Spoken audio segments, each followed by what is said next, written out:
some of the unique challenges facing female founders and startups led by female teams, just kind of as far as getting investment and some of the challenges they face. I wonder if you could speak to kind of what your personal experience has been with that, and if you have any thoughts on it. We do have thoughts on Yeah. that. So I'll start off by saying the positive, and that's that we have an incredible group of investors, male and female alike, who support us, who believe in what we're doing, who see the opportunity, who don't have to connect with the product on a personal level to understand this opportunity. That being said, I was thinking about this the other day. I don't remember why this popped into my mind, but we had this old booth that we used to put out.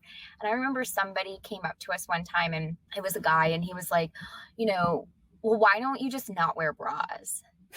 And I just whipped back to him. I said, why don't you just not wear pants?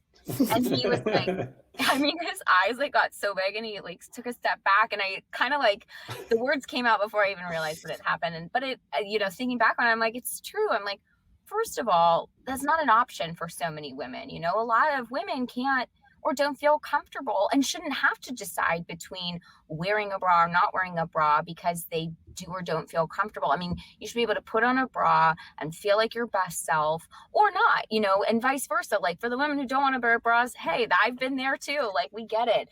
But I think just to make an assumption like that, oh, just why don't you just not wear bras? And they thought, won't that just solve all your problems? Mm-hmm.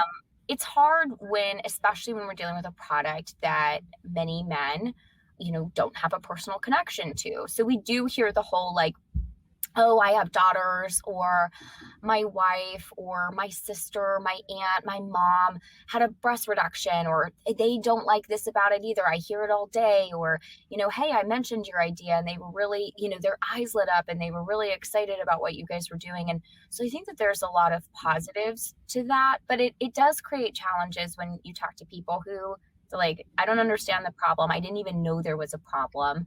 I don't relate to this. I don't wear it. It's not part of their lives, So there's definitely a challenge there.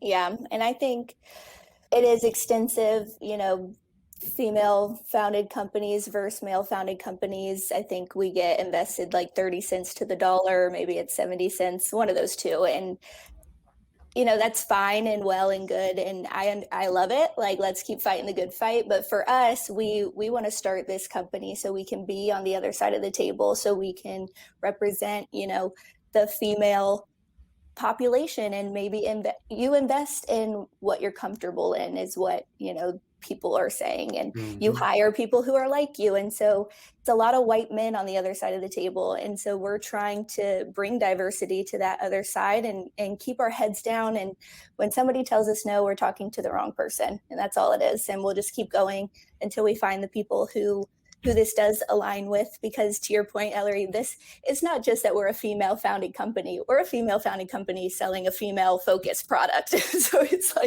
double whammy of how difficult it is and challenging it is for somebody who doesn't resonate with this product to really want to believe in it or understand it. Because if we don't have the inquisitive minds who do talk to their wives or their daughters, the other response is, well, why hasn't someone done this before? And it's kind of that passive response. So I think part of why we are here is, again, to build something that will last beyond Ellery and I, and then to be on that other side of the table for future female and diverse founded companies to come. The other thing I'll add to that is you brought up a good point about if they can't relate to the product. We definitely, I think, get grilled a lot more on numbers. And we knew that was going to be the case for us going into this. So believe you me, we armed ourselves with facts, figures, data.